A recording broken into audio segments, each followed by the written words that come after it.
बिस्मिल्लाहिर्रहमानिर्रहीम। तमाम देखने और सुनने वालों को अस्सलाम वालेकुम जी। आज हम पढ़ेंगे पीपीसी के जो दो सेक्शंस हैं उनके हवाले से काफ़ी कन्फ्यूजन रहती है। मैं बहुत सिंपल करके बताऊंगा, किसी भी टेक्निकलिटी में मैं नहीं जाऊंगा। सेक्शन 34 पीपीसी और सेक्शन 149 क्या होता है, चलिए चलते हैं सेक्शन 34 की जानिब। सेक्शन 34 जहां दो लोग या दो से ज़्यादा लोग इन्वॉल्व होंगे उस पे सेक्शन 34 लगेगा। जहां कोई ऑफेंस हुआ हो उस ऑफेंस में दो या दो से ज़्यादा लोग होंगे, सेक्शन 34 लगेगा। जो ऑफेंस प्री प्लान हुआ हो, दो से ज़्यादा लोग हों, वो ऑफेंस कमिट हो गया हो, एक्टस रिया मेंस रिया कंप्लीट हो गए होंगे, सेक्शन 34 लगेगा। सेक्शन 149, सेक्शन 149 में 5 या 5 से ज़्यादा लोगों का होना ज़रूरी है।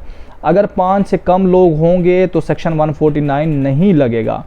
सेक्शन 149 में इंटेंशन का, प्री प्लान का होना ज़रूरी नहीं है। फॉर एग्ज़ाम्पल कोई ऑफेंस हो गया, उसका उस ऑफेंस में कोई ये काम करने का इरादा नहीं था उसका, या वो एक ऑफेंस हो रहा था वो वहाँ साइड पे ठहरा हुआ था, तो ये नहीं हो सकता कि उस पर 149 नहीं लगेगा, क्योंकि सेक्शन 34 जो है ना वो प्री प्लान करके किया जाता है। जो सेक्शन 149 है उसमें प्री प्लानिंग का होना ज़रूरी नहीं है। अगर कोई शख्स इन्वॉल्व है या नहीं है उस पर 149 लगेगा, अगर कि वो उस वक्त मौके पे वहाँ से मौजूद बरामद हुआ तो। ये दोस्तों सेक्शन 34 और 149 में फ़र्क है। चलिए दोबारा चलते हैं, मैं आपको सेक्शन 34 के बारे में थोड़ा सा और बताता हूँ कि सेक्शन जो 34 है उसमें एक एग्जाम्पल के साथ, एग्जाम्पल को मैं मज़ीद एलेबोरेट नहीं करूँगा, एग्जाम्पल को मैं सिंपल वे से समझाऊँगा। 3 दोस्त जाते हैं किसी के घर में चोरी करते हैं, उसमें से चोरी जब करने जाता है उसमें से एक शख्स को घर का ऑनर उसे पहचान लेता है, बाकी दो को नहीं पहचानता। अब वो जब एफआईआर कटवाएगा तो एक का नाम तो नामजद करेगा, दूसरे का नहीं करवाए, जो दो बाकी रिमेनिंग रह गए उनका नाम तो नहीं करवा सकता क्योंकि वो उनको जानता नहीं है।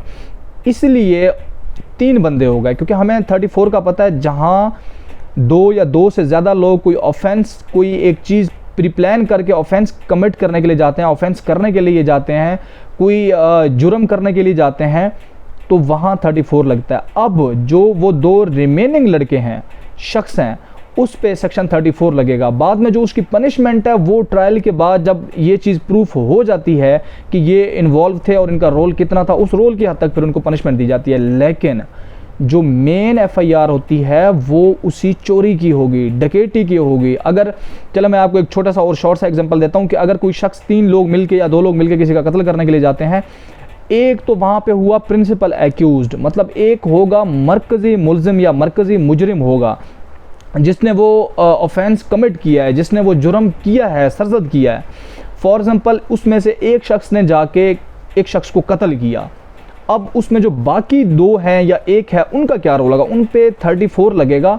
बाद में ट्रायल में जाके उनके रोल की हद, उनका क्या रोल था। फॉर एग्जांपल अगर उसने उसको खंजर मार के कत्ल किया तो खंजर लाने वाला ये था, तो खंजर वो लाया था, उसकी हद तक उसको पनिशमेंट मिलेगी। अगर वो बाइक पे उसको साथ लेके गया उस हद तक उसको पनिशमेंट मिलेगी। लेकिन उसको 302 की पनिशमेंट नहीं मिलेगी, 302 की पनिशमेंट उसे मिलेगी जिसने कत्ल किया होगा। सेक्शन 149 की तरफ जाते हैं। सेक्शन जो 149 है उसकी जो पनिशमेंट है वो ये इसके बारे में मैं आपको थोड़ा सा बता देता हूँ कि सेक्शन 34 अमूमी तौर पे उस जगहों पे लगता है जहाँ अनलॉफुल असम्बली हो। अब आप पूछेंगे अनलॉफुल असम्बली क्या हुआ। अनलॉफुल असम्बली जो है ना, गवर्नमेंट जहाँ पे दफ़ा 144 लगाती है वहाँ पे 5 या 5 से ज़्यादा लोगों का इकट्ठा होना मना हो जाता है, इलीगल हो जाता है। अभी फॉर एग्जांपल डी चौक पे कोई पॉलिटिकल पार्टी आती है, मौजूदा हुकूमत की तरफ से वहाँ दफ़ा 144 लगा दिया गया। अगर वहाँ 5 या 5 से ज़्यादा लोग अनलॉफुल असम्बली बनाएंगे तो उनको अरेस्ट कर लिया जाएगा। अब वहाँ कोई शख्स देखने के लिए भी गया, पुलिस आती है उन सबको अरेस्ट करती है, एक शख्स तो वहाँ पे ठहर के देख रहा होता है, लेकिन उसके देखने का मतलब ये नहीं कि उसने ऑफेंस नहीं किया, उसने ऑफेंस किया है, ये हमें लॉ कहता है। इसलिए ऐसी जगहों पर जाना भी नहीं चाहिए जहाँ आपको इस चीज़ का खदशा हो, लेकिन वो बाद में ये ना कहे कि मेरी कोई गलती नहीं है, मैंने ये काम नहीं किया, मैं तो वैसे देखने के लिए गया था, मैं वैसे ठहरा हुआ था, मैं वहाँ से गुजर रहा था। इन चीज़ों के एक्सक्यूज़ नहीं चलेंगे, क्योंकि सेक्शन जो 149 पीपीसी कहता है जहाँ पे जो कॉमन ऑब्जेक्ट है उसके लिए इंटेंशन का होना ज़रूरी नहीं है। इसकी पनिशमेंट भी फर्दर जो होती है वो उसी एडमिनिस्ट्रेटिव या ऑर्डर के थ्रू अगर हुआ हो तो उसके थ्रू देखी जाएगी। अगर किसी एफआईआर में ये चीज़ मेंशन आ गया तो एफआईआर उसके ट्रायल के बाद जो है ना उस चीज़ के रोल को देखा जाएगा कि उसका इसमें कितना रोल था या फिर नहीं था, लेकिन मौके से उनको उठा लिया जाएगा। अगर 149 अगर किसी और FIR के थ्रू अगर कोई FIR का सेक्शन कोई और लग दिया, उसमें 149 लगा, तो उस शख्स का नाम ज़रूर आएगा। लेकिन हाँ, ज़मानतें इसमें हो जाती हैं, जैसा भी FIR हो जैसा ना हो, ये ज़रूरी नहीं होता कि उसमें ज़मानतें नहीं होती, बेल मिल जाती है उसमें आसानी से। तो दोस्तों ये था सेक्शन 34 और सेक्शन 149 में डिफरेंस। मज़ीद अगर आपको किसी चीज़ के बारे में पूछना है, किसी चीज़ की समझ नहीं लगी, अगर किसी चीज़ में कोई कन्फ्यूजन है तो आप दोबारा पूछ सकते हैं। Thank you so much.